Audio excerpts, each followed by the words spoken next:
Prince William isn't just upset anymore. He's done, finished, over it. The once calm, reserved heir to the throne has now drawn his line in the sand. And guess who's standing squarely on the wrong side? That's right, Harry and Meghan. For years, the royal family's drama played out like a never-ending soap opera. Interviews on primetime TV, explosive memoirs, carefully crafted documentaries, each one striking another blow against the monarchy. And while Harry and Meghan thought they were just telling their truth, William was quietly watching, quietly absorbing every hit, and quietly deciding exactly when and how he would strike back. And now, honey, insiders say William is preparing nothing less than a nuclear response.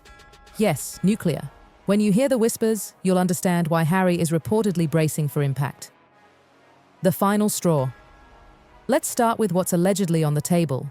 This isn't about William giving Harry a cold shoulder at family dinners. This is about stripping Harry and Meghan of their royal titles, permanently. Not just keeping them off palace guest lists, not just reducing appearances, but completely cutting them out of the monarchy's official structure. Imagine it. No more Duke and Duchess of Sussex, no more His Royal Highness, completely erased from the royal roster. According to reports making the rounds, William has already made up his mind. There's no olive branch waiting, no warm brotherly hug on the horizon, and no last-minute family reconciliation. To William, the damage is done, and worse, it's personal. Why? Because Harry didn't just leave, he left swinging. He left tearing down the very family that raised him, and the biggest target in his memoirs, interviews, and documentaries? William himself, Meghan, Spare, and the Oprah bombshell. Think about it. The Oprah interview, the Netflix specials, and of course Spare. The jabs, the barbs, the icy portrayals of William as cold and cruel. Harry even painted Catherine, the Princess of Wales, as someone who made Meghan cry before her wedding. Whether you believe it or not, the fallout was brutal. Catherine was thrown into a storm of public scrutiny, and William has never forgiven that, especially after Spare. That book didn't just ruffle feathers, it ripped open wounds that the palace worked desperately to hide. Harry's stories made William look like a bully, a brute, a brother who never loved him. For William, it wasn't just betrayal, it was the ultimate betrayal. So now, William is allegedly saying, enough, no more. The staged visit, and don't even get me started on Harry's recent UK trip. While the tabloids tried to spin it as some heartwarming family reunion, Harry rushing to see his sick father, royal insiders weren't buying it. Paparazzi, conveniently positioned at the palace gates, photos captured like clockwork. Coincidence? Please. To many, it looked staged, a performance crafted to show Harry as the dutiful son. But here's what's telling. William wasn't there. Not a handshake, not a coffee, not even a polite nod. According to royal watchers, William deliberately avoided him. If William wanted to see Harry, he could have, but he didn't. That silence, it speaks volumes. The rise of William as the enforcer behind the scenes, William's role in the family is changing fast. With King Charles facing health concerns, William isn't just waiting in the wings anymore. He's stepping forward as the disciplinarian. Sound familiar? It should. That was Prince Philip's role for decades. Now William is reportedly taking the same stance. Tough, unyielding, and ready to protect the monarchy at all costs. And protecting the monarchy means one thing: cutting off the loose cannons. And in William's eyes, those loose cannons are Harry and Meghan. Because let's be honest, Meghan and Harry's interviews didn't just make headlines, they painted the royal family as cold, unfeeling, and yes, even racist. Remember the infamous claim about questions regarding Archie's skin color? That comment alone sent shockwaves across the globe. Headlines branded the royals racist, and William and Catherine were left to face the PR storm in silence. William had to stand in front of cameras and declare, "We are very much not a racist family." Imagine the humiliation, the fury. Why this feels like revenge. So when insiders call William's rumored plan a nuclear option, they mean it. When he becomes king, the Sussexes could lose everything. Their titles, their royal connections, even their dukedom of Sussex, gone, wiped clean. This wouldn't just be symbolic, it would be legal, a formal, state-sanctioned exile. And the preparation, already in motion according to palace insiders. Legal advisors are looking into the procedures. Precedents are being studied. This isn't William venting to Catherine over dinner. This is strategy. This is structure. This is revenge packaged as duty. Because William's silence all these years, people mistook it for weakness.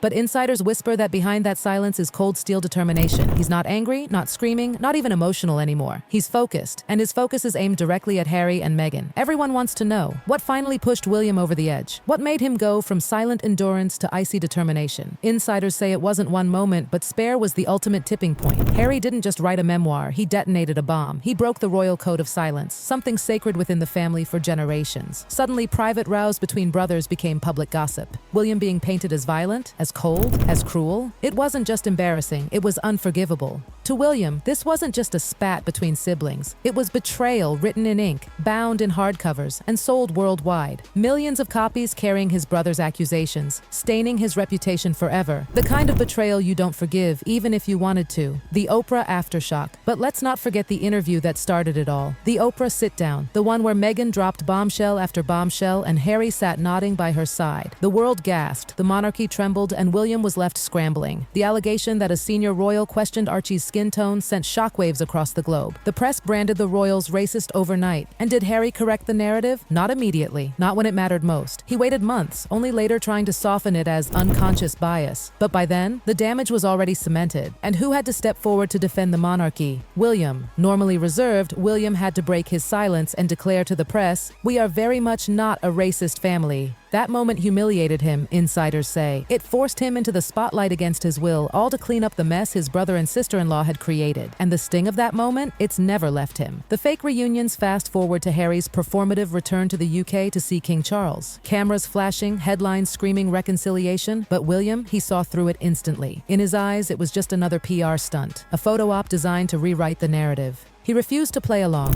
He didn't meet Harry. He didn't even attempt a quiet coffee away from the cameras. Why? Because William doesn't believe in patching things up for optics. If trust is broken, you can't rebuild it with staged smiles and choreographed pictures. To him, Harry hasn't even tried. The man becoming king, here's where it gets serious. William isn't just a big brother anymore. He's the heir to the throne, and with King Charles's health concerns, his influence is skyrocketing. Behind palace doors, sources say William is already acting as the enforcer. He's positioning himself as the new disciplinarian, just like Prince Philip used to be. Second step, the big one, revoking the dukedom of Sussex. That's not just symbolic, that's permanent, that's legal. That's a global declaration that Harry and Meghan are outsiders forever. Imagine the headlines, imagine the humiliation. And according to palace whispers, William is ready to push for it. Duty over family. But here's the shocking part. This isn't even about anger anymore. William, insiders say, isn't plotting revenge because he hates his brother. Number. It's about duty, it's about the crown. In his eyes, the monarchy is bigger than Harry, bigger than Meghan, bigger than all the drama. And protecting it means taking hard, even ruthless decisions. To William, Harry walked away and then lobbed grenades from the outside. That's not just betrayal, it's sabotage. And sabotage, in William's mind, must be punished. The modern battlefield. William isn't swinging swords or staging battles. He's fighting in the modern arena, the media. For years, Harry and Meghan dominated headlines with their truth bombs, interviews, and Netflix specials. William stayed silent. But silence is no longer the strategy. Insiders say William is reshaping the palace inner circle, surrounding himself with loyal aides who understand the media war. They know perception is everything, and William is preparing to win that war, not with words, but with decisive actions, stripping titles, cutting roles, redefining what the monarchy looks like without Harry and Meghan. It's not just punishment, it's rebranding. The new era rollout. If you look closely, you can already see it happening. Public duties are being redistributed. The focus is shifting toward William, Catherine, and their children. It's a monarchy streamlined, scandal-free, young, and future-facing. And notice who's not in that picture? Harry and Meghan. William's model looks eerily like his grandfather Philip's. Tough, bound by duty, and unafraid of making hard choices. Some insiders even nickname him Philip 2.0, the enforcer, the disciplinarian.